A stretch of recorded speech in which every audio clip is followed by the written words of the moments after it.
भाऊ बहिणीला कुठपर्यंत विचारतो आणि बहीण भावाला कुठपर्यंत विचारते. जोवरी चाले धंदा तोवरी बहीण म्हणे दादा. तुमचा धंदा जोपर्यंत आहे तोपर्यंत बहीण तुम्हाला काय म्हणते? दादा. धंदा संपला की तुमची घरातली पत्नी मुलं बाळ जोपर्यंत तुम्ही कमवून आणतायत तोपर्यंत तुम्हाला काय करणार? किंमत देणार, तुमच्या पुढं पुढं करणार. ज्या दिवशी तुमच्याकडचं संपलं त्या दिवशी घरात सुद्धा तुमची काय संपली? जववरी चळन का तोवर मनती माझा. जववरी चळन का तोवरी मनती माझा. मानिती लहान थोर देह सुखाची आकाजा. मानिती लहान थोर देह सुखाची आकाजा. इंद्रिय मावळले आला बागुल इंद्रिय मावळले आला बागुल. कैसा विपरीत झाला हे तोची देह नोहे तुझा. कैसा विपरीत झाला आता माझी करी चिंता दान देई भगवंता.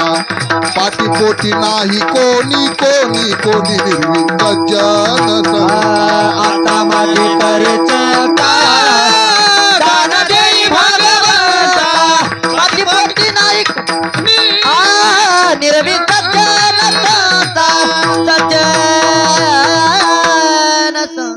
जवरी चढन गा तवरी म्हणती माझा. जोपर्यंत तुमच्याकडे आहे तोपर्यंत तुम्ही कोण? दादा. दादाचा व्यवसाय संपला की दादाची किंमत. गरीब भाऊ आहे, गरीब भाऊ. खूप गरिबी आली, व्यवसायात बुडाला आणि मग त्याने ठरवलं आपण दुसरीकडं परदेशात एखाद्या ठिकाणी जाऊ आणि तिथे जाऊन धंदा करू, काहीतरी काम धंदा पाहू म्हणून निघाला. जाता जाता वाटेमध्ये बहिणीचं गाव होतं. तर त्याची पत्नी म्हणते, अहो तुमची बहिणी याच गावातील आहे ना, चला ना आपण तुमच्या बहिणीकडे जाऊ.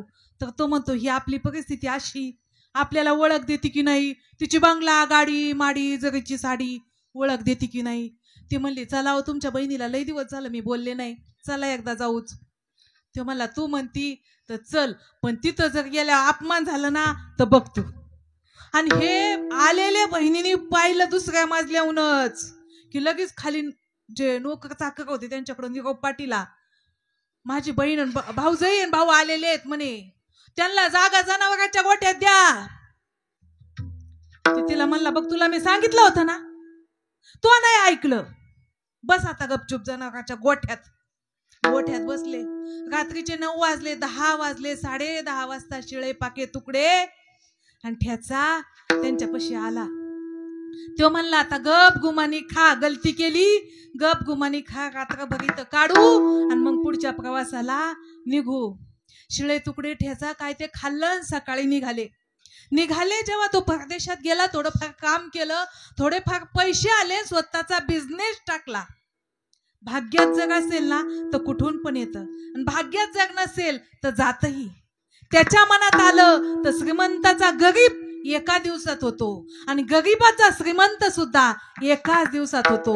त्यामुळे संपत्तीची घमेंडी ठेवायची नाही, कधीच नाही. असा बिझनेस चालू लागला त्याचा, एवढा श्रीमंत झाला, बंगला सोनं नाणं. मग ठीक आहे म्हणला, आता लय दिवस झालं गावाकडे गेलो नाही. निघाले दोघं गावाकडे, पण बायकोला म्हणाला, तुझ्याकडे जेवढं सोनं आहे ना तेवढं गळ्यात घाल, जेवढ्या अंगठ्या आहेत ना तेवढ्या हातात घाल. आणि त्यांनी पण स्वतःच्या हातात अंगठ्या घातल्या. तिच्या अंगात भगा असं सोनं, पिवळी धमक झालेली. आणि आले, येता येता बहिणीचं गाव लागलं. ते म्हणले, आता बहिणीक जाऊ ना म्हणे, आता तर ती आपल्याला मान सन्मान देईनच. बहिणीच्या गावात गेले, बहिणीने बघलं, पिवळं धमुक सोनं, 24 कॅरेट सोनं. या या या या या बसायला माळीन तीन. मग काय थाटमाट झाला, जेवण झालं बासुंदीचं. आणि मग हे जेवायला बसले भाऊजाई आणि भाऊ. मग जेव्हा हा भाऊ जेवायला बसला की ते बासुंदीत बोट लावायचा आणि अंगठीला लावायचा. बासुंदीला बोट लावायचा आणि अंगठीला खाऊ घालायचा. कशाला? आणि ती भाऊजाई सुद्धा बासुंदीत बोट घालायची आणि अलंकार, प्रत्येक अलंकाराला खाऊ घालायची. बहीण म्हणली, वहिनी दादा हे काय? ते म्हणले, हे जे अन्नपान केलंय ना तू, ही जी शोभा केली ना तू, कोणासाठी केला हा मान सन्मान? ह्यो मान सन्मान कोणाचा आहे? आमचा खरा मान तू केला, आम्हाला शिळे तुकडे दिले, त्यो मान कोणाचा होता? आणि आज जो मान सन्मान तू करती, तो मान सन्मान आमचा नाही तर आमच्या अंगावरच्या. म्हणून समाजामध्ये किंमत कधी भेटते? जेव्हा अंगावर. पण नाही रे, किंमत माणसाला द्या, माणसात देव शोधा. खरं हित कशात असेल तर माणसात देव पाहण्यात हिते. देव जर शोधायचा असेल तर पंढरपूर मध्ये जाऊन तुम्हाला देव सापडणार नाही. आळंदीत जाऊन देव सापडणार नाही. देव आपल्या घरामध्ये. आपले आई वडील देव आहेत, आपल्या घरातील माणसं देव आहेत. आई वडील केवळ काशी तेने न जावे तीर्थाशी. म्हणून देव दुसरीकडे शोधू नका. ज्ञानोबा काय सांगतात? प्रत्येक प्राणी मात्रात देव आहे. जे जे भेटे भूत ते ते मानिजे भगवंत. हाची भक्ती योग निश्चित जाण माझा. प्रत्येक जीवामध्ये जे देव असताना देव तुम्ही दगडा धोंड्यात शोधू नका हो. देव कुठे? देव रोकडा सज्जनी, देव रोकडा सज्जनी, देव रोकडा सज्जनी, देव रोकडा सज्जनी. तीर्थ दोंडा पाणी, तीर्थ तीर्थ दोंडा पाणी, दोंडा पाणी, तीर्थ दोंडा पाणी. देव रोकडा सजनी, देव रोकडा सजनी, सजनी तीर्थ तीर्थ दोंडा पाणी, तीर्थ तीर्थ दोंडा पाणी, तीर्थ तीर्थ दोंडा पाणी, तीर्थ तीर्थ दोंडा पाणी. तीर्थी धोंडा पाणी, देव रोकडा सज्जनी. देव पहावं पण देव माणसात पहा. दगडा धोंड्यात देवाला शोधण्याची गरज नाही. तुमच्यात देव आहे. देव आहे, देव आहे, हृदय मंदिरी शोधून पाय, हृदय मंदिरी शोधून पाय, हृदय मंदिरी शोधून पाय. हा देव आहे, देव आहे, हृदय मंदिरी शोधून पाय, हृदय मंदिरी शोधून पाय, हृदय मंदिरी शोधून पाय. देव आहे, देव आहे, हृदय मंदिरी शोधून पाहे. देव आहे हो पण कुठे? तैसा हृदयामध्ये मी रामू, असता सर्व सुखाचा आरामू, का भ्रांताची कामू विषयावरी. देव कुणा देव? देव तुमच्या आमच्या देव आहे. देव देव म्हणून व्यर्थ का फिरासी, निज देव नसी मुळी कोण, निज देव नसी मुळी कोण. व्यर्थ का फिरा, निज देव नवला कोण, निज देव नसी मुळी कोण. देव देव म्हणून का फिरसी, निज देव नेनसी कोणी. म्हणजे तुझ्यात असलेल्या देवाला शोध. आहे मी कोण करावा विचार म्हणे ज्ञानेश्वर निवृत्तीचा. आपल्यामध्ये देव आहे हो, तत्वमसी. ते तत्व मी आहे. अहम ब्रह्मास्मी अयम आत्मा. मी तो वासुदेव तत्वता.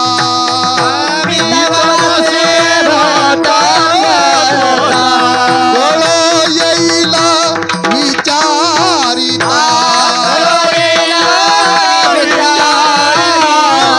आहे ठाऊक सौभाग्य संता. नाही तुझ्या अनेक मागुता. वासुदेव करीतो फेरा.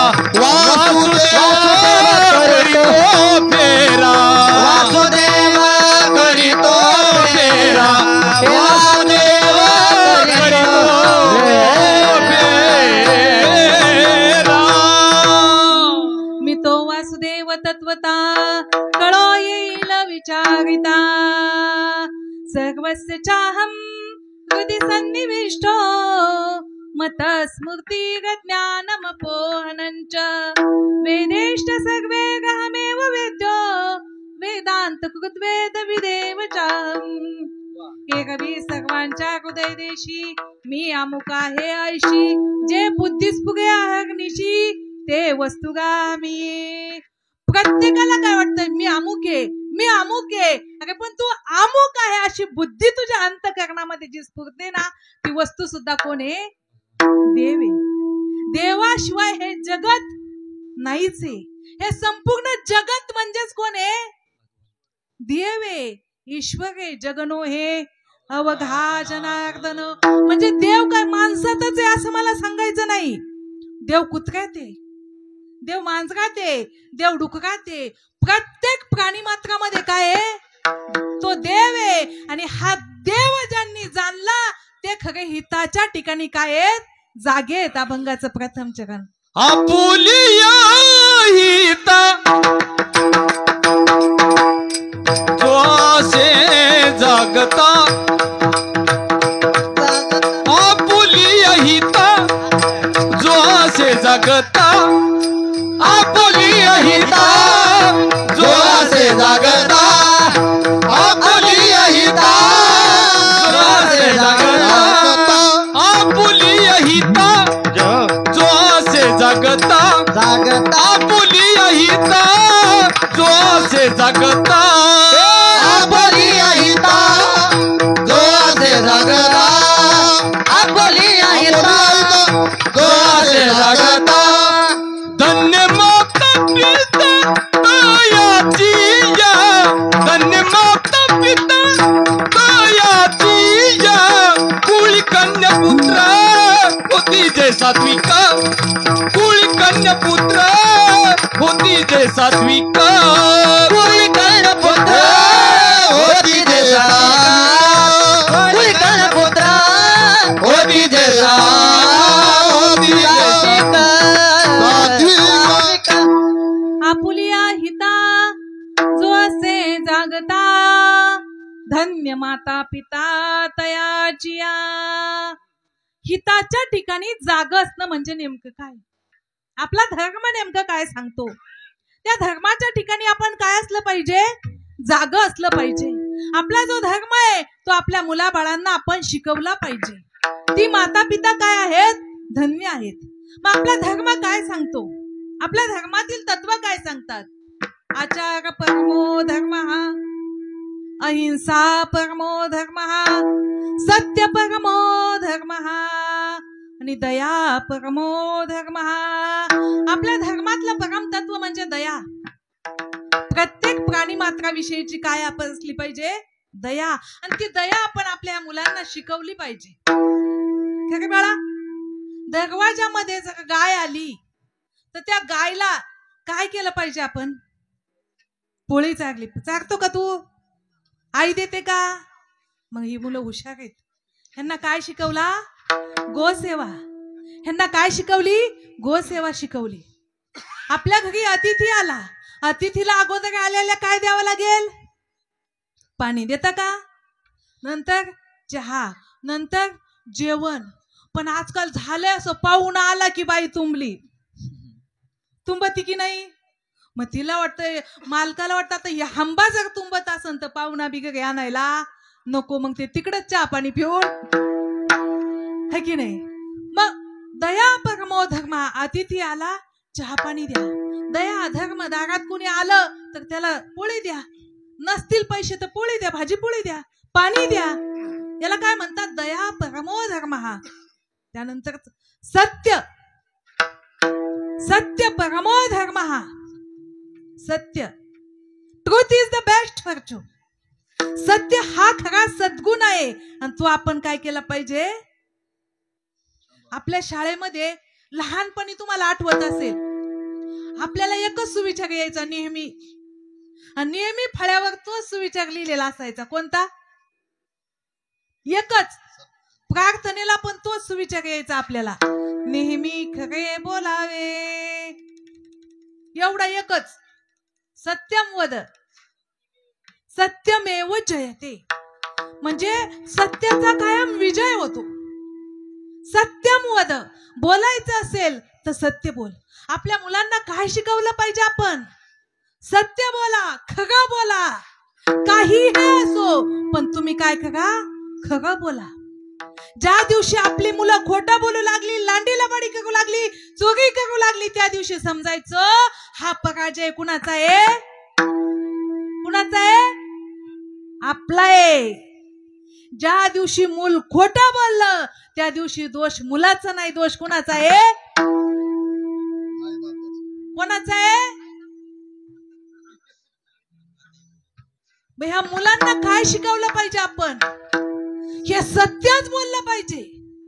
काहीही असो, चोरी असो, लांडी असो, लबाडी असो, केली तरी पण मी केली, चूक झाली आई, माफ कर, पुन्हा नाही करणार. हे कोणी बोललं पाहिजे? आपल्या मुलांनी बोललं पाहिजे. त्यांना सत्य शिकवा. जर ते आत्ता सत्य शिकले तर पुढील जीवनात त्यांचं जीवन कसं राहील. आणि आत्ता जर खोटं बोलले तर पूर्ण आयुष्याचा, संपूर्ण जीवनाचा घात करून घेत असतात. खोटं घातच करतं. खोटं आत्ता गोड लागतं. खोटं सुरुवातीला बोलणं लई सोपं जातं, पण नंतर मात्र ते फार अवघड जातं. आणि आत्ता सत्य बोललेलं आयुष्यभर सुख देतं. आणि एक खोटं पचवायला 100 वेळेस खोटं बोलावं लागतं. म्हणून आयुष्यभर सत्य वागलं पाहिजे. आणि जर सत्य वागलात तर यशस्वी, औदार्य, ज्ञान, वैराग्य, ऐश्वर्य हे साही गुणवर्य वसती जेत. तो भगवंत तुमच्या घरी वास्तव्य करील जर तुम्ही सत्य असाल तर. सत्य बोले मुखी दुःखवी अनेकाच्या दुःखी. एक राजा होता. त्या राजाच्या घरातून एक दिव्य स्त्री बाहेर पडली. राजाने विचारलं, आपण कोण? ती म्हणाली, मी लक्ष्मी. मी फार काळ एके ठिकाणी वास्तव्य करत नाही, मी जाते. राजा म्हणाला, जा, काही प्रॉब्लेम नाही. त्यानंतर पुन्हा एक दिव्य पुरुष बाहेर पडला. राजाने विचारलं, आपण कोण? ती म्हणाली, मी कीर्ती. जिथे लक्ष्मी नाही तिथं कीर्ती सुद्धा वास्तव्य करत नाही, मी जाते. ती कीर्ती पण गेली. राजा काहीच बोलला नाही. त्यानंतर पुन्हा काही कालांतराने एक दिव्य पुरुष बाहेर पडला. राजाने विचारलं, तू कोण? तो म्हणाला, मी सत्य, मी चाललो. राजा म्हणाला, माझ्या घरून लक्ष्मी गेली, मी काहीच बोललो नाही. माझ्या घरून कीर्ती गेली, मी काहीच बोललो नाही. पण आयुष्यभर सत्य बोललो. आयुष्यभर सत्याची कास सोडली नाही. मी तुला जाऊ देत नाही. परिणामी सत्य त्या ठिकाणी थांबलं. गेलेली लक्ष्मी, कीर्ती पुन्हा वापस आली. का? त्याने सत्याला जाऊ दिलं नाही. मग जर तुमच्याकडे सत्य असेल, कायमस्वरूपीचं सत्य असेल, तर तुमच्याकडे लक्ष्मी आणि कीर्ती काय करील? वास्तव्य करील. विठ्ठल विठ्ठल विठ्ठल विठ्ठल. आपल्या मुलांना काय शिकवा? धर्म शिकवा. धर्मामध्ये अहिंसा तत्व शिकवा. अहिंसा म्हणजे काय हो? कोण्याही जीवाचा न घडावा मत्सर वर्म सर्वेश्वर पूजनाचे. अहिंसा म्हणजे कोण्याही जीवाचा मत्सर घडायचा नाही. म्हणजे गळ्यामध्ये काय घालावी लागेल? आता खाली माना घालायच्या नाहीत आणि खोटं बोलायचं नाही. गळ्यामध्ये जर पवित्र तुळशीची माळ घातली तर तुमच्याकडे नजर कोणाची काय येईल? सोन्याची चैन घातली, नजर कोणाची काय येईल? हुशार आहे ते. सोन्याची चैन घातली तर नजर कोणाची काय येईल? आणि जर तुळशीची माळ घातली तर नजर कोणाची काय येईल? देवाची. माऊल्यांनो, खोटं बोलायचं नाही. एकदाच पिवळं मणी तोडलं आणि काळं मणी जोडलं आणि मालकासाठी माहेर सोडलं. एकदाच नाव घेतलं आणि त्याच्या नावचं काळं मणी घातलं तर त्या बिचाऱ्याने आयुष्यभर सांभाळलं की नाही? मग जर काळं मणी घातलं, मंगळसूत्र घातलं तर त्याला आयुष्यभर सांभाळावा लागतो आणि बदलून जरी पडला तर त्याच्या इस्टेटीतला निम्मा हिस्सा द्यावा लागतो की नाही? कारण काय केलं? त्याच्या नावचं काय घातलं? मंगळसूत्र घातलं. मग जर त्याच्या नावची तुळशीची माळ घातली तर तो किती सुखी सांभाळील, आपल्याला आयुष्यभर सांभाळील की नाही? म्हणून गळ्यामध्ये पवित्र अशी तुळशीची माळ घाला, हे आपला धर्म शिकवतो. अहिंसा परमो धर्मः, सत्य परमो धर्मः, दया परमो धर्मः आणि आचार परमो धर्मः. परमार्थ म्हणजे काही वेगळं काहीच नाही हो. चांगला आचार आणि चांगला विचार याचं नाव परमार्थ आहे. परमार्थ म्हणजे काय? तुम्ही लय कीर्तन सांगितले म्हणजे तुम्ही परमार्थिक झाले का? लय तुम्हाला चाली आल्या म्हणजे तुम्ही काय लय चालबाज झाले का? नाही. लय बोला आले म्हणजे तुम्ही वादक झाले. पण वैष्णव नाही होऊ शकत हो. परमार्थ म्हणजे काय? बोले तैसा चाले त्याची वंदावी पाऊले. जसं बोलता तसं तुम्ही काय केलं पाहिजे? वागले पाहिजे. बोलीला वाल्मिक तैसाची चाले आणि वरतून दावे नामा म्हणे. जो बोलतो तसं वागतो ना, त्याची लोक काय करतात? पूजा करतात. पूजा. अहो, साधुत्वाचं नुसतं ढोंग घ्या, ढोंग. भगवे कपडे घाला, गळ्यामध्ये पवित्र तुळशीच्या माळा घाला आणि नुसतं साधुत्वाचं ढोंग घ्या, तरी पण लोक सेवा करतात की नाही? नुसतं ढोंग घेतलं तरी. जर आपण खगाच वैराग्यवान झालो तर आपली देव सेवा करेल. ढोंग घेतलं तर लोक सेवा करतात, पण खरोखर वैराग्यवान झालो तर देव सेवा करेल. देव. आता वैराग्यवान म्हणजे बघा, घरी खायला प्यायला काहीच नाही, शेती नाही, वाडी नाही, काहीच नाही, म्हणून आला परमार्थात. चांगलंच आहे, ते बी चांगलंच आहे. पण खरा वैराग्यवान कोण? तर घरी माडी आहे, गाडी आहे, अप्सरेसारखी बायको आहे, तिला नेसायला जगीची साडी आहे. सगळं इहलोकापासून परलोकापर्यंत असणाऱ्या प्रत्येक गोष्टीचा त्याने त्याग करून इथपर्यंत आला. सगळं असून सुद्धा परमार्थात आलेत. म्हणजे तुम्ही बायका सोडा असं नाही, पण एवढं सगळं असताना सुद्धा तुम्ही इथे आलात. परमार्थात जे आले ते कोण आहेत? खरे वैराग्यवानी. म्हणजे आता हे बघा कसं, इहलोकापासून परलोकापर्यंत प्रत्येक गोष्टीचा त्याग म्हणजे वैराग्य. पण ज्याच्याकडे आहे त्याचा द्वेष पण नसणे.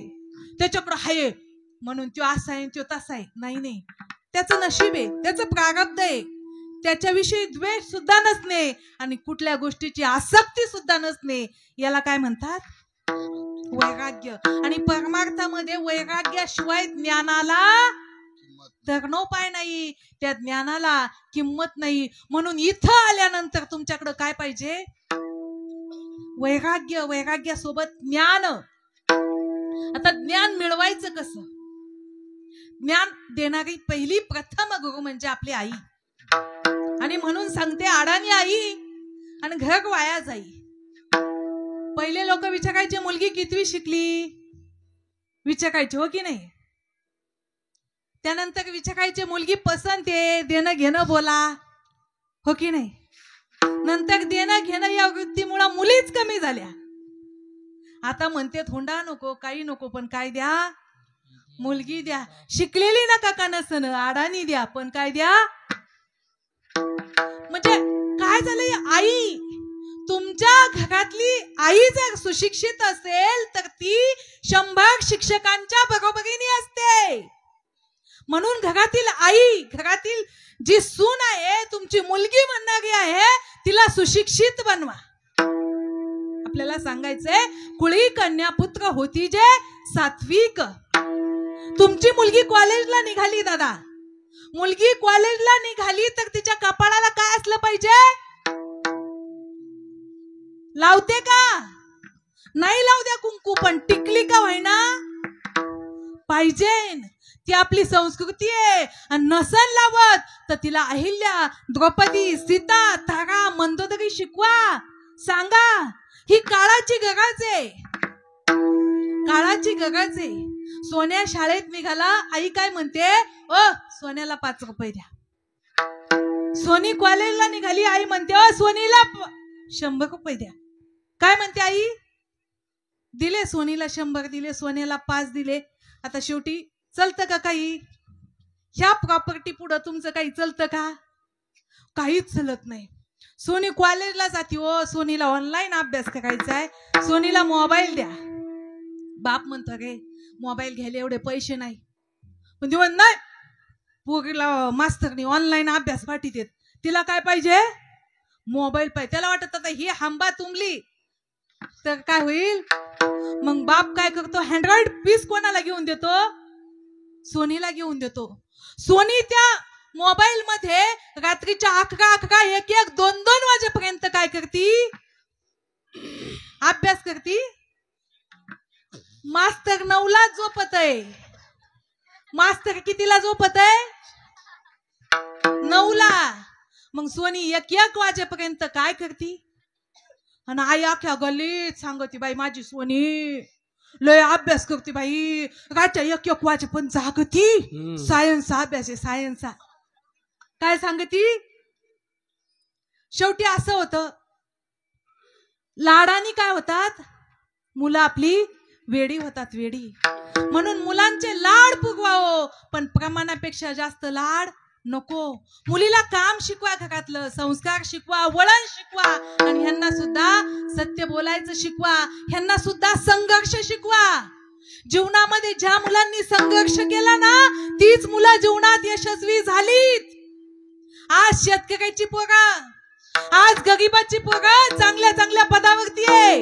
IAS, MBBS, IPS, कलेक्टर, या प्रत्येक पदावरती पोरं कोणाची आहे, शेतकऱ्याची आणि गरीबाची आहे. ज्यांनी जीवनात संघर्ष केला ती यशस्वी होतात, होतात की नाही. आपण कोणत्या शाळेत शिकलो, खरं सांगा, कोणत्या शाळेत शिकलो दादा, आपण झेडपीच्या शाळेत शिकलो ना. आपली मुलं इंग्लिश स्कूलला, काय काय फी आहे ह्यांची, ह्यांची फी देता देता नाकी 9 येत असतील हो. पण आज देशाचे राष्ट्रपती झाले, पंतप्रधान झाले, कोणत्या शाळेत शिकलेले आहेत, सगळे सगळे झेडपी शाळेत शिकलेत. आज मुलगी शाळेतून आली तर आई तिला म्हणते, भांड नको तू बाई, तू हात काय आहेत, मऊ आहेत, कोमल आहेत, हात खराब होते, म्हणती की नाही आई, म्हणती. पण तुम्हाला सांगू मावल्यांनो, तुम्ही जुने आहेत. आम्ही शाळेतून आलो ना तर आम्हाला काय काय काम असायचे दादा, मी माझं चरित्र सांगायला नाही आले, पण जुन्या पोरींचं सांगते. शाळेतून आल्या दप्तर बाजूला ठेवलं, वटा झाडायचा, अंगण झाडायचं, घर झाडायचं, चुलीतली आग बघायची, सरपंच चुली पुढे आणून ठेवायचं, पाणी वापरायचं, पाणी प्यायचं, पाणी. आई वडील शेतातून आले, चहा करून द्यायचा, स्वयंपाक करून द्यायचा, संध्याकाळची भांडी घासायची, आणि तिथून पुढे अभ्यासाला बसायचं. होतं की नाही आपल्या वेळी, होतं की नाही आपल्या वेळी. खोटं बोलायचं. तुम्ही म्हणाल ताई चरित्र सांगायला आल्या का, स्वतःचा अजिबात नाही. फक्त एक माझ्या आयुष्यातला प्रसंग सांगून जाणार आहे. आमच्या वेळी मुगाची, आमच्या जिल्ह्यात तिकडे नगर पुणे जिल्ह्यात मूग जास्त पिकला जातो. मुगाची तोडणी बघा का धोंडी भाऊ महाराज, मुगाच्या तोडणीच्या वेळेस महिना शाळेचं तोंड पाहायला भेटत नसो. आणि मुगाची तोडणी चालू झाली, 15 दिवस झालं मुगाच्या शेंगा तोडल्या, पण काही केल्याने 7.5 एकर मूग, तो काय कमी होता का पप्पाचा मूग? 7.5 एकर. आणि मग तो कवा तोडून होणार? मला शाळेची अशी आठवण आली, गरीबाच्या पोरी आम्ही, चणे येतं दात नाही तर दात येतं चणे नाहीत अशी अवस्था. मी म्हणलं आज शाळेत जायचंच, पण निम्म्या वाटत गेले आणि पप्पा गावातून येताना दिसले. जी असं हानीत घरी नेलं. मी म्हणलं आता काय खरं नाही. आले पहिल्या दिवशी घरी, दुसऱ्या दिवशी म्हणलं वाटणी जायचं नाही, शेतातून बांधानी शाळा गाठायची. दुसऱ्या दिवशी शाळेत गेले, शाळा गाठली, पिशवी टेकेली. आताच्या वाणी शेका नव्हते आम्हाला, फाटकी तुटकी पॅन्ट, तिच्या शिवलेल्या पिशव्या जुन्या कपड्याच्या, त्या पिशवीत वया पुस्तकं, ती पिशवी टेकेली आणि प्रार्थनेला लाईनला जाऊन उभी राहिली. बाप दिसला, लट पाय झाले ना. म्हणलं आता काय खरं दिसत नाही. बाप मला काहीच बोलला नाही. बाप मुख्याध्यापक आमचे दळवी सर त्यांच्याकडे गेला. सर आपण आलेला दिसतंय का? सर म्हणले दिसतंय ना बुवा, झालं काय नेमकं? आणि मग जर पाऊस आला आणि मुगाच्या शेंगा भिजल्या तर शेतकऱ्यांनी जगायचं कसं? अहो पण झालंय काय? जोपर्यंत मुगाच्या शेंगा तोडून होत नाही तोपर्यंत पोरींना शाळेत बसू द्यायचं नाही. एकंदरीत बाप वाईट नव्हता. दप्तर उचललं, घरी आले, बाप वाईट नाही, शेतकरी जीवन वाईट आहे. शेतकरी जीवन फार वाईट. आणि गरिबी तर इतकी वाईट ना, गरिबी इतकं वाईट दुसरं काहीच नाही. इतकी गरिबी, 4 बहिणी आम्ही. लग्नाला आल्यानंतर चुलत्यांनी बाजूला टाकलं सगळा तो तर इतिहास, पण अलीकडचा इतिहास तुम्हाला सांगते. 4 बहिणी लोकांच्या शेतात, पुढचे शनिवार रविवार आमच्या आधीच बुकिंग. लोक 8 शनिवार रविवारचे पैसे आधीच देऊन ठेवायचे की दुसरीकडे जात्यान म्हणून. ठरलं मग शेतात जायचो आम्ही कामाला, पण बाकीच्या बाया खडे हाणायच्या. खडे हप्त्यातून 2 दिवस काम करतात आणि पुढं पळतात काय. पण प्रामाणिकपणा अंगातला जातच नव्हता ना. इतकं काम करायचं, उगा पैसे द्यायचे का लोक.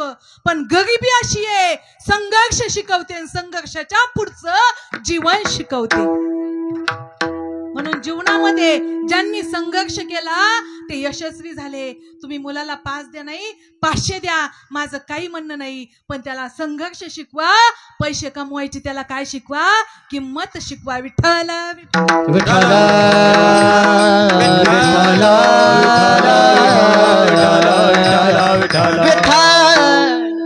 एक बाप होता, मायबाप हो. तो मुलांनी चप्पल पालती पडली की तो काय म्हणायचा? पिंट्या चप्पल नीट कर. काय म्हणायचा? चप्पल नीट कर. टीव्ही बघतोय ना तू का मोबाईल बघतोय? मोबाईल बघतो, मग टीव्ही काय चालू ठेवलाय? काय कर काका, काय कर म्हणायचे? टीव्ही बंद कर. ते म्हणायचं बापच असा कसा नशिबाला आलाय. इकडल्या खोलीत बसला, मग तिकडे फॅन कशाला चालू ठेवला? फॅन बंद कर. त्याला असा वैताग यायचा. तो म्हणला कवाच एकदा इंजिनियर कंप्लीट होतय आणि ह्या बापाला सोडून मी लांब कुठं तरी नोकरीला निघून जाईन म्हणला. ह्या बापाने काय दिला? ले वैताग दिला. म्हणलं वैताग झालं. इंजिनियर कंप्लीट झालं आणि एका ठिकाणी इंटरव्ह्यू होता. इंटरव्ह्यू साठी जाताना खालच्या मजल्यावरती कुंड्या पालत्या पडलेल्या होत्या. तो म्हणला आई किती छान झाड आहेत, पण कुंड्या काय आहेत? पालत्या पडल्या. त्या कुंड्या नीट केल्या. याला काही गरज होती का? दुसऱ्या मजल्यावर गेला, सगळ्या चपला पालथा. म्हणलं ह्या पालत्या पडल्या चपला, इथं कुणी बघा ना काय अशा पालत्या चपला गोड दिसतात का? म्हणला सगळ्या चपला नीट केला. तिसऱ्या मजल्यावर जिथं इंटरव्ह्यू होता तिथं नको ते लाईट आणि फॅन चालू. म्हणलं उगाच हे फॅन आणि लाईट चालू आहेत. त्यांनी ते फॅन बंद केले, ते लाईट बंद केले आणि इंटरव्ह्यूला बसला. सगळ्याचे इंटरव्ह्यू झाले, सगळे तोंड पडून बाहेर जात होते. आणि हा जेव्हा इंटरव्ह्यू साठी गेला त्यावेळेस त्या साहेबांना त्याच्या हातात हात दिला आणि म्हणे आर यू सिलेक्शन? तुझं सिलेक्शन झालं बेटा. तो म्हणे मला तर कोणता प्रश्न विचारला नाही, काहीच नाही. तर तो साहेब म्हणतो आम्हाला जास्त शिकलेला नकोय, आजकालच्या जमान्यातला इंजिनियर नकोय, तर आम्हाला एक सुसंस्कारित सुसज्ज विचारी असा मालक कंपनीसाठी पाहिजे. त्याची कंपनीमध्ये निवड काय झाली? मालक म्हणून झाली. रोज बापाला शिव्या देत होता, रोज. असा बाप मिळालाय, तसा बाप मिळालाय. पण आज धावत पडत बापाकडे गेला, बापाला मिठी मारली, म्हणतो बाबा बाबा. बोलताय ना हो, त्याचा कंठ दाटून आला. बाबा. बापाला वाटतं पोरगा नापास झालं का काय इंटरव्ह्यूत? माझ्या पोराला बोलताय ना नुसतं बाबा बाबा का करताय? अगं पोरा, नापास झाला म्हणून घाबरू नको. हा पठ्ठ्या जोपर्यंत जिवंत आहे ना तोपर्यंत तुला सांभाळील, तुला काहीच कमी पडू देणार नाही. हा पठ्ठ्या जिवंत आहे तोपर्यंत. आपल्या आयुष्यामध्ये जोपर्यंत बाप आहे ना तोपर्यंत बापाचं महत्व कळालं पाहिजे. बाप नावाची जिन्नस अशी असते, आहे तोपर्यंत कुणालाच महत्व कळत नाही, कुणालाच नाही. आता मावशीच्या गावाला गेलते, माझ्या मावस भावांनी ट्रॅक्टर घेतलंय. 6 महिन्याला 50,000चा हप्ता आहे. पण काका बोलले, पोरांनो, 2 मावस भाऊ, पोरांनो चिंता अजिबात करायची नाही. जोपर्यंत हा बाप जिवंत आहे तोपर्यंत गावात एकाच्या सुद्धा पाया पडून देणार नाही. ही काळजी कुणाला आहे? काळजी कुणाला आहे? ही बापाला आहे. आमचे दाजी, मावस दाजी जरा त्रास देऊ लागले बहिणीला. काका तिथं गेले आणि काय म्हणले माहितीये का? तू माझ्या लेकीला घरात चापट हल्ली, पण मी तुझ्या 4 चौघात हाणीन. पोरीला म्हणले बॅग भर आणि निघ. जोपर्यंत हा बाप जिवंत आहे तोपर्यंत तू माझ्यासाठी 3रा मुलगाच. याला असा बाप पाहिजे हो. बाप जर असेल चांगला तर मुलीच्या आयुष्यात सुद्धा दुःख नसतं आणि मुलाच्या आयुष्यात सुद्धा दुःख नसतं. पण ज्या पोरीला आई बाप नाही ना, तिला सासरी किती कुत्र्यावानी जरी त्रास दिला तरी तिला तो त्रास सहन करावा लागतो. का तर माहेरी आपले आई बाप नाहीत आणि भाऊ भाऊचे कोण कुणाचे. म्हणून जोपर्यंत आई बाप आहे तोपर्यंत आईबापाला जाणं आणि आईबापांनी सुद्धा आपल्या मुलांना काय करा? चांगले संस्कार लावा. हे जर सात्विक जन्माला आले तर ते म्हातारपणात आपल्याला सांभाळतील. हे बघा, तुमचा मुलगा वकील होईल, तुमचा मुलगा डॉक्टर होईल, तुमचा मुलगा इंजिनियर होईल, लाखो कोट्यावधी कमविल, पण म्हातारपणात तो तुम्हाला सांभाळेल की नाही हे मी सांगू शकत नाही. पण तुम्ही मुलगा आळंदीला टाकला, पंढरपूरला एखाद्या संस्थेत टाकला तर तो कीर्तनकार होईल की नाही सांगू शकत नाही, तो वादक होईल की नाही मी सांगू शकत नाही. पण म्हातारपणामध्ये तुम्हाला सांभाळील हे मात्र लिहून देते. म्हणून मुलं कशी जन्माला आली पाहिजे? सात्विक. आणि अशी सात्विक मुलं जन्माला आली तर त्यांचा हेवा कुळी कन्या पुत्र होती जे सात्विक. कुळी कन्या पुत्र होती जे सात्विक. कुळी कन्या पुत्र होती जे सात्विक. कुळी कन्या पुत्र होती जे सात्विक. कुळी कन्या होती जे सात्विक. कुळी कन्या होती जे सात्विक. कुळी कन्या होती जे सात्विक. कुळी कन्या होती जे सात्विक. तयाचा हरिक वाट देवा. तयाचा हरिक वाटे देवा. कुळी कन्या पुत्र होती जे सात्विक. कुळी कन्या पुत्र होती जे सात्विक. कुळी कन्या पुत्र होती जे सात्विक. कुळी कन्या पुत्र होती जे सात्विक.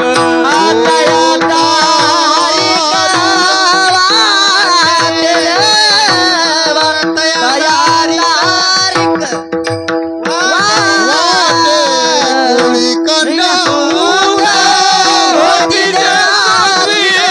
कुळी कन्या होती जे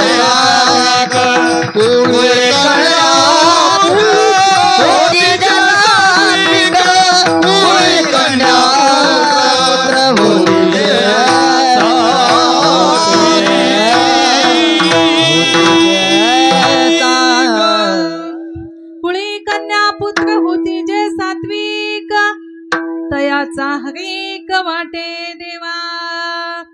कुळामध्ये जर सात्विक मुलं जन्माला आली तर त्यांचा हेवा, त्यांचं कौतुक कुणाला वाटतं?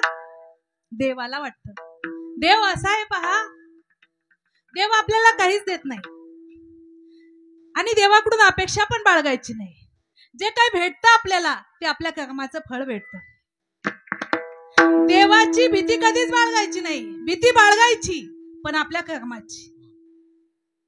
कर्माची भीती बाळगा. चांगले कर्म करा, देव फळ चांगलंच देणार. वाईट कर्म करा, देव फळ वाईटच देणार.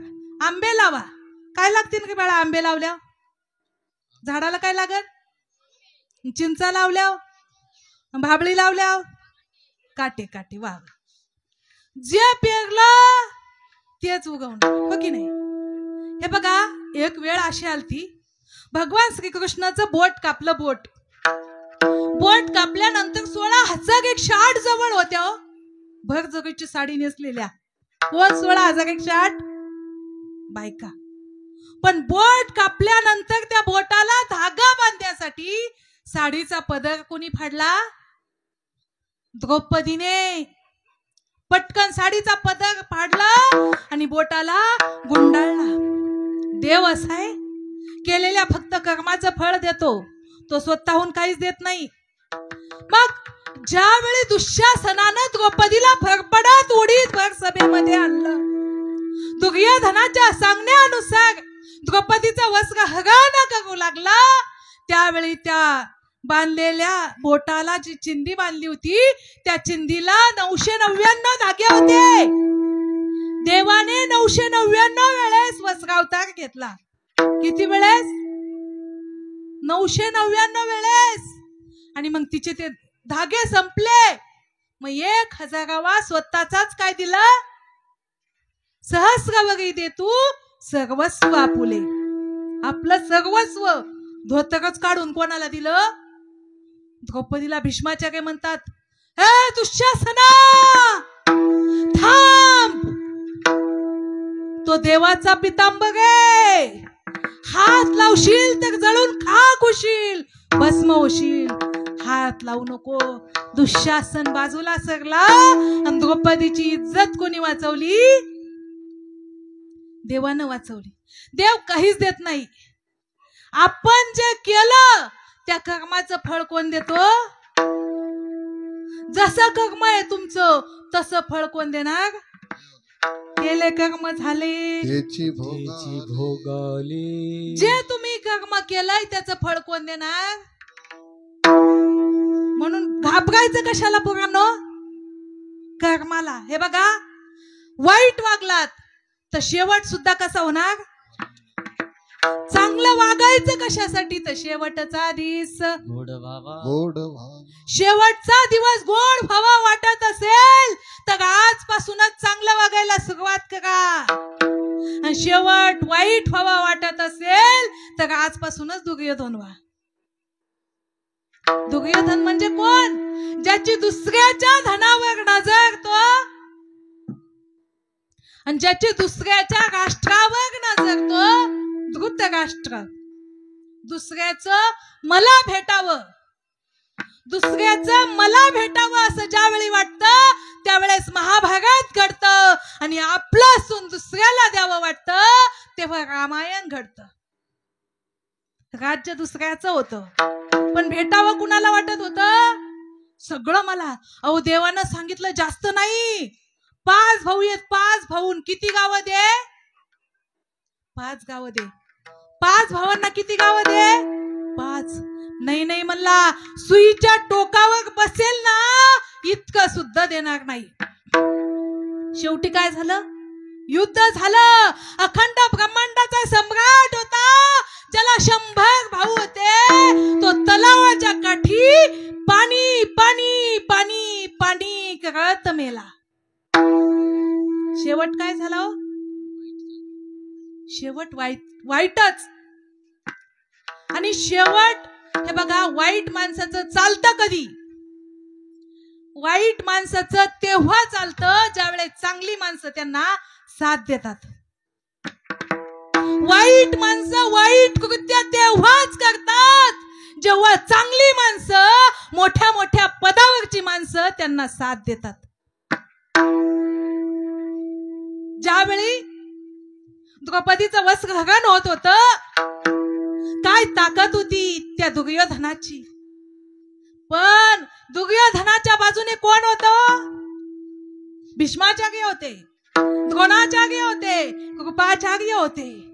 नवे नवे युद्ध करण्याची ताकद सुद्धा कुणाची नव्हती होती, पण कर्णासारखा महावीर त्याच्या बाजूने होता. म्हणजे जेव्हा चांगली लोक वाईटाला साथ देतात ना, त्यावेळेस वाईट काय होतं हे बघा. भीष्माचार्य, द्रोणाचार्य, कृपाचार्य चांगले चांगले ह्याच्या बाजूने गेले.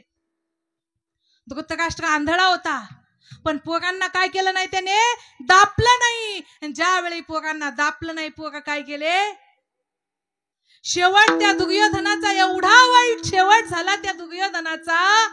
हे बघा 100 पोरं गेले. कुणाचे?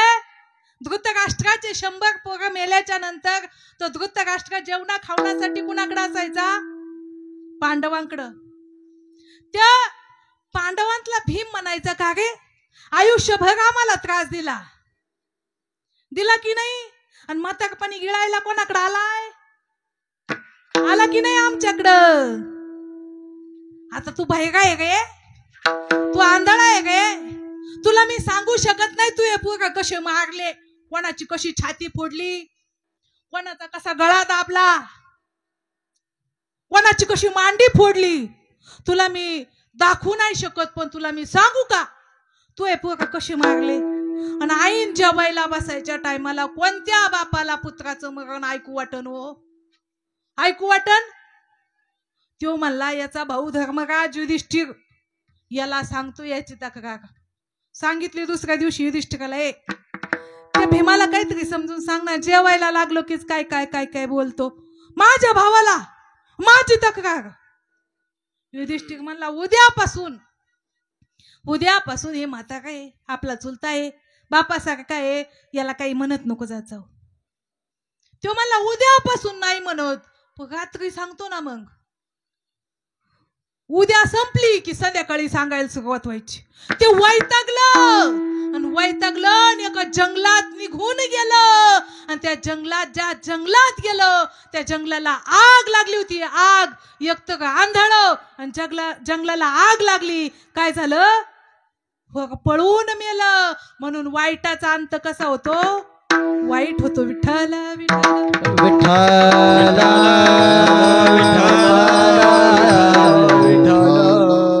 म्हणून आपल्या पोरांना काय शिकवायचं? काय शिकवायचं? चांगलं. मग चांगलं म्हणजे नेमकं काय चांगलं आहे? गीता भागवत करीते श्रवण,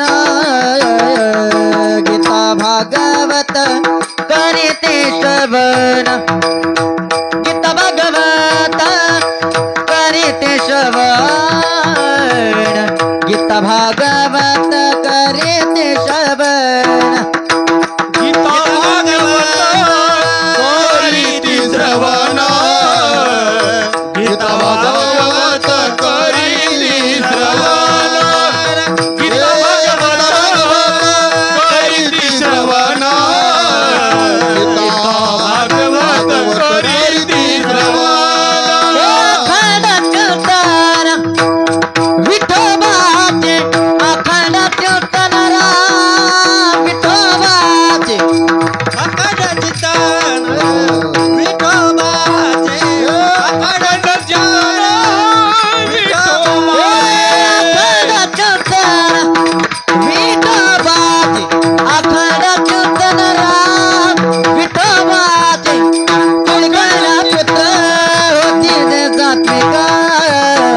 कुळकर्णा पुत्र होती जे सात्विक, कुळकर्णा पुत्र होती जे सात्विक, कुळकर्णा पुत्र होती जे कुळकर्णा पुत्र होती जे सात्विक. कुळी कन्या पुत्र होती जय सात्विक, कुळी कन्या पुत्र होती जय सात्विक, कुळी कन्या पुत्र होती जय सात्विक, पुत्र होते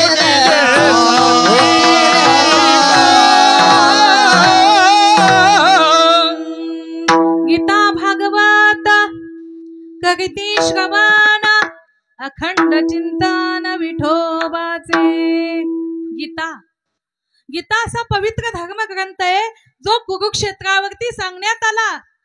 कुणी कुणाला सांगितला? वा, कृष्णाने अर्जुनाला पुढे काहीतरी ऐकतायत व हुशार आहेत आणि ऐकलं पाहिजे. नाही कळालं तरी पण कीर्तनात येऊन बसलं पाहिजे. पहिल्या दिवशी बेचा पाडा पाठ नाही होत, पण दुसऱ्या दिवशी होतो. दुसऱ्या दिवशी नाही झालं तर 7व्या दिवसापर्यंत तरी आपोआप होतोच. म्हणून किमान इथं येऊन बसलं पाहिजे. मग गीता हा धर्मग्रंथ भगवान श्रीकृष्णाने अर्जुनाला सांगितला. गीतेतला पहिला श्लोक आहे.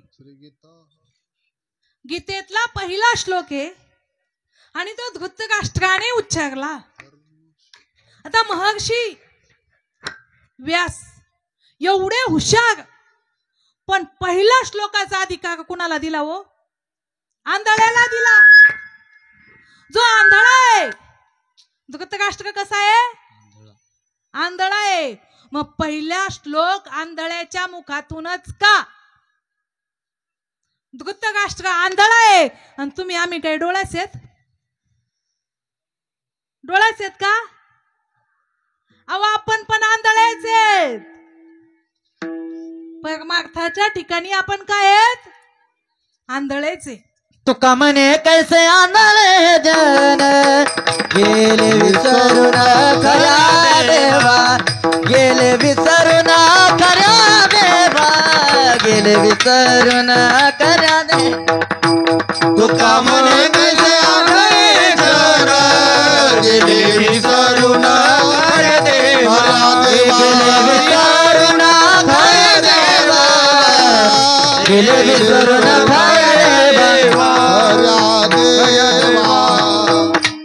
तुका म्हणे कैसे आंधळे हे जन गेले विसरून खऱ्या देवा. म्हणजे खऱ्या म्हणजे आत्मस्वरूपाला विसरले. मीच देव आहे याला काय झालं ते विसरले. याला अनेक कारण आहेत.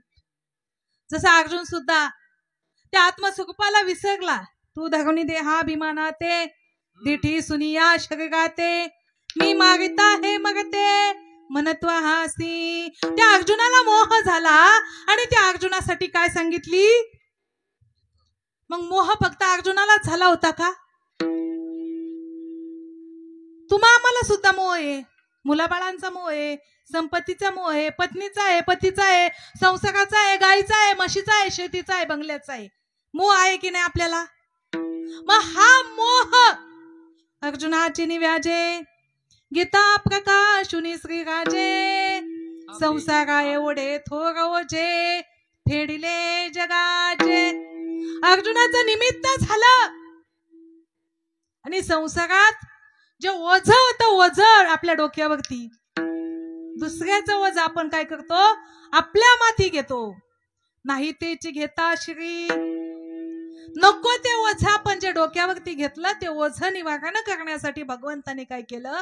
गीता सांगितली. व्यासांनी पहिल्या श्लोकाचा अधिकार त्या धृतराष्ट्राला दिला. का दिला? आंधळा होता म्हणून नाही दिला. आंधळा माणूस अतिशय हुशार असतं म्हणून दिला. आपल्या डोळ्याने आपल्याला दिसतंय म्हणून आपल्याकडे चंचलताय, आपल्याकडे विक्षेप दोष आहे. पण आंधळ्या व्यक्तीकडे विक्षेप दोष अजिबात नसतो. आंधळ डोळसापेक्षाही हुशार असतं. तुम्ही म्हणाल कसं? एक वेळेस एक डोळस गावाला जाऊ लागलं सायकलवर. आंधळा भेटलं. आंधळा भेटल्याच्या नंतर ते आंधळा त्या डोळसाला म्हणतं, दादा मला या पुढच्या गावात जायचंय, घ्या ना गडीभर सायकलवर, घ्या ना. ते म्हणलं ठीक आहे चल बस. पुढं चालल्याच्या नंतर एक विहीर आली. ते म्हणलं ह्या विहिरीचं पाणी पितो. विहिरीच्या कडेला भोपळ्याचा वेल आहे, लई भोपळे लागलेत, खूप भोपळेत. एखादा तरी भोपळा तोडून आणतो, संध्याकाळची काय होईल? भाजी होईल. तर आंधळा म्हणतो, मामा पाणी प्या पण भोपळ्याला हात लावू. ते म्हणलं का? बस गप. आंधळ तर आंधळ घेतलंय बी सायकलवर आणि जास्त शहाणपणा बी शिकिते, बस गप. तो म्हणला, अहो मामा खरंच भोपळे कडू येतो, नका तोडू. तो म्हणला, तुला कसं कळालं? कसं कळालं असं आंधळ्याला?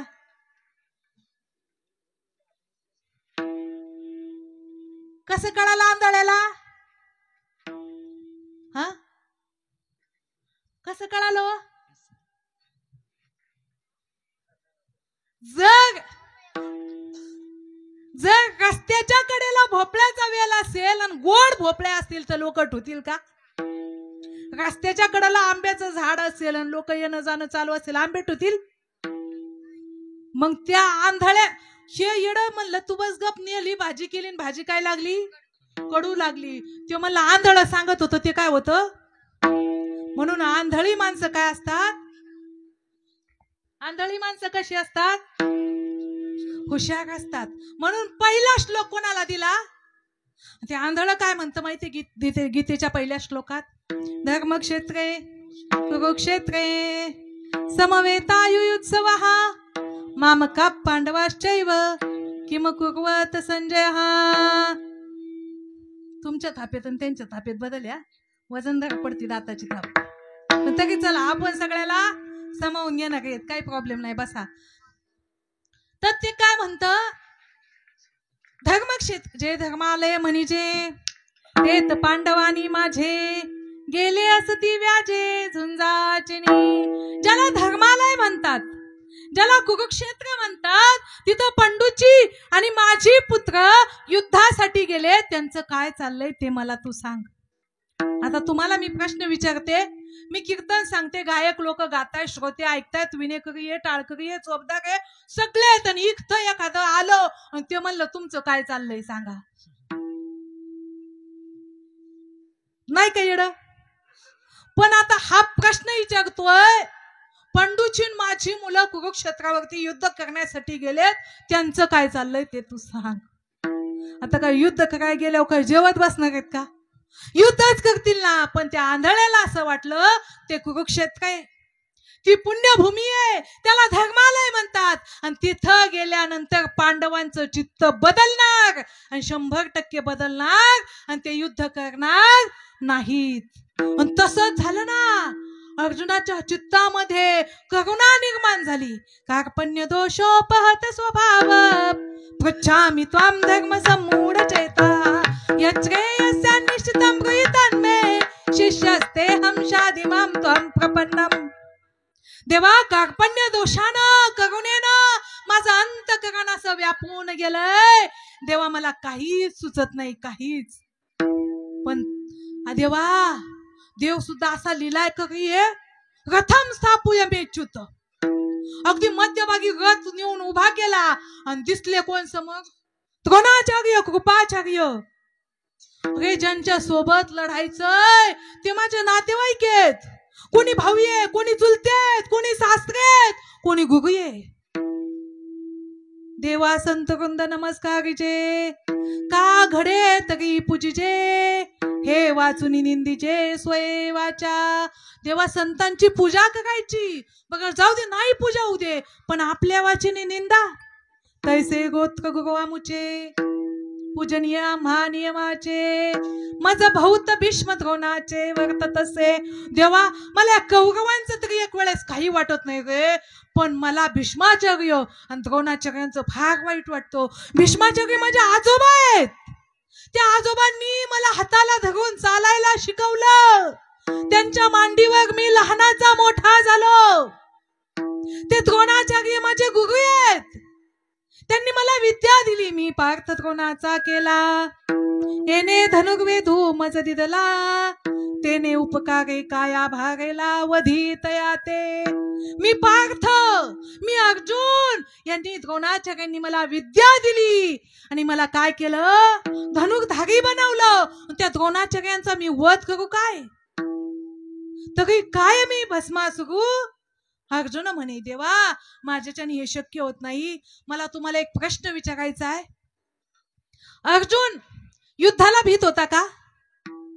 अजिबात नाही. तुवा संग्रामी हगू जिंकिला, निवात कवचांचा ठाव फेडिला, पवाडा तुवा केला गंधर्वासा. अरे, संग्रामात तू भगवान शंकरांना जिंकलस आणि तू युद्धाला घाबरतोस काय? अर्जुन म्हणतो, मी युद्धाला घाबरत नाही, मी घाबरतोय पापाला. खरा परमार्थाचा अधिकारी कोण असेल तर जो पापाला घाबरतो तो परमार्थाचा अधिकारी. म्हणून पापाला घाबरून का होईना परमार्थात या. आणि आल्यानंतर काय करा, गीता भागवत करीती श्रवण अखंड चिंतन विठोबाचे. आपल्या मुलांना गीता शिकवा, आपल्या मुलांना भागवत शिकवा. हे बघा, मुलं चांगली असतील तर त्यांचं जीवन काय जातं, सुखरूप जातं. आणि मुलं वाईट असतील तर त्यांचं आयुष्य कसं जातं. मग मुलं कशी घडवायची हे आपल्या हातात होतं, है की नाही. अहो, त्या दुर्योधनाला युधिष्ठिरानं सांगितलं, त्या दुर्योधनाला युद्धात जिंकायचं होतं. तो म्हणतो मला युद्धात जिंकायचंय, माझं शरीर आहे ना वज्र कवचाचं झालं पाहिजे, लोखंडासारखं, किती हल्लं तरी लागलंच नाही पाहिजे. मग काय करावं लागेल. आईला विचारतो तर ती आई काय म्हणते, मावल्यांनो ती आई काय सांगते युधिष्ठिराला, दुर्योधनाला, तू युधिष्ठिराकडे जा. ती डायरेक्टली सांगू शकत नव्हती, तू युधिष्ठिराकडे जा, युधिष्ठिर तुला सांगेल काय करायचं ते. कारण युधिष्ठिर कसा आहे, धर्मराज आहे, आयुष्यभर सत्य बोललेला आहे. आणि तो मग सत्य सांगतो. तो म्हणतो युधिष्ठिरा, मला माझं शरीर आहे ना लोखंडासारखं वज्र कवचासारखं करायचंय, काय करू. युधिष्ठिर म्हणतो एक काम कर ना, तुझी आई सत्यपतिव्रता आहे, आपल्या डोळ्यांनी नाही दिसत, नवऱ्याला दिसत नाही म्हणून तिने काय केलं, डोळ्यावर काय केली. आपण करतो का, नवऱ्याला भाजी नाही आवडत तू नको खाऊ पण मी, ते म्हणला ही भाजी करू नको मला आवडत नाही, तुम्ही खाऊ नका पण मी. आपण ऐकतो का, अहो त्यो तिने नवऱ्याला दिसत नाही, जग माझ्या नवऱ्याला जग दिसत नसेल तर मी का पाहावं. म्हणून आयुष्यभर डोळ्यावर काय केली, पट्टी बांधली. वेळ संपलेली आहे, शेवटचा दृष्टांत सांगणार आहे. डोळ्यावरती पट्टी बांधली, तिच्या डोळ्यामध्ये तेज निर्माण झालं पतिव्रतेच. युधिष्ठिर म्हणला गे तुझ्या आईकडेच उपाय आहे ना, तुझ्या आईकडे जा आणि तुझ्या आईच्या डोळ्याने संपूर्ण शरीर बघ.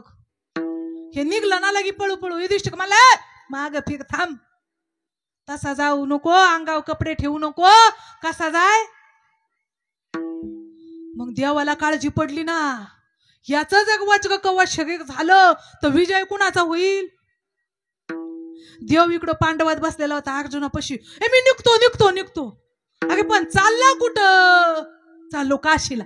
काशीला अरे नाही रे, आपण तुमच्या बाजूनी बघतोय, ही तुम्हाला विजय मिळवून द्यायचा. आणि त्या युधिष्ठिराने काय केलं करून तुला बघ आता, नेमकं केलं काय, काय नाही आता नंतर सांगण मला, पहिलं जाऊ दे. आणि गेला आणि कोणाची गाठ घेतली, दुर्योधनाची. ऐक चाललाय, ऐक चाललाय.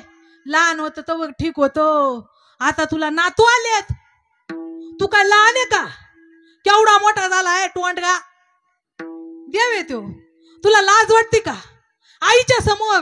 आणि असा किमान काहीतरी केळीचे पानं फिन तरी गुंडाळ, कंबरापासून गुडघ्यापर्यंत काय कर, केळीचे पानं गुंडाळ आणि मग आईच्या समोर जा.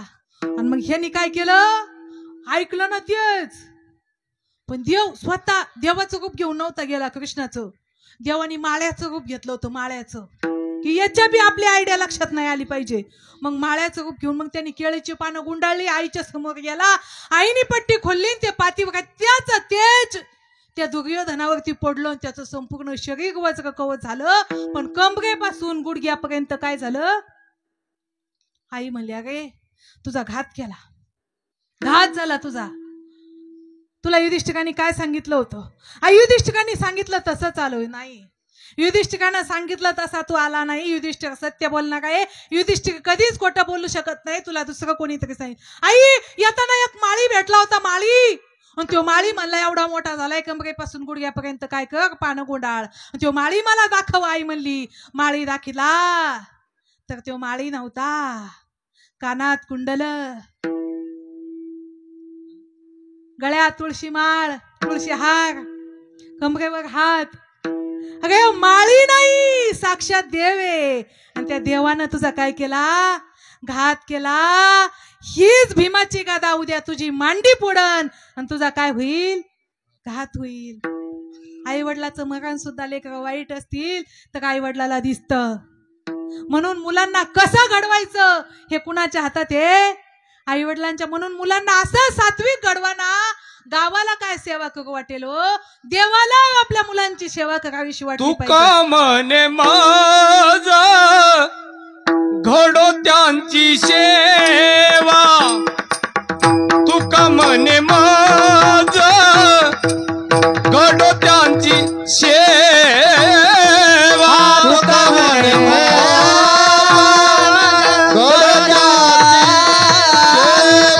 तुका म्हणे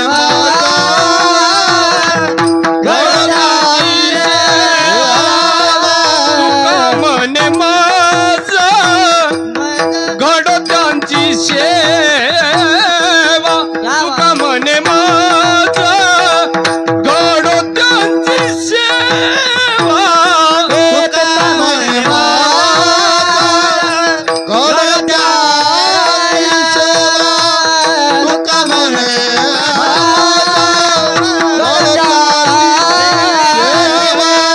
तरी माझ्या दैवा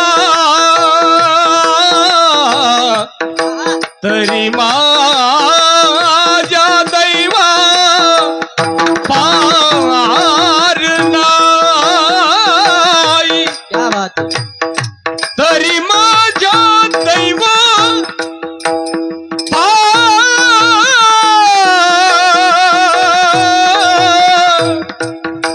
पार नाही तरी माझ्या दैवा पार नाही तरी माझ्या दैवा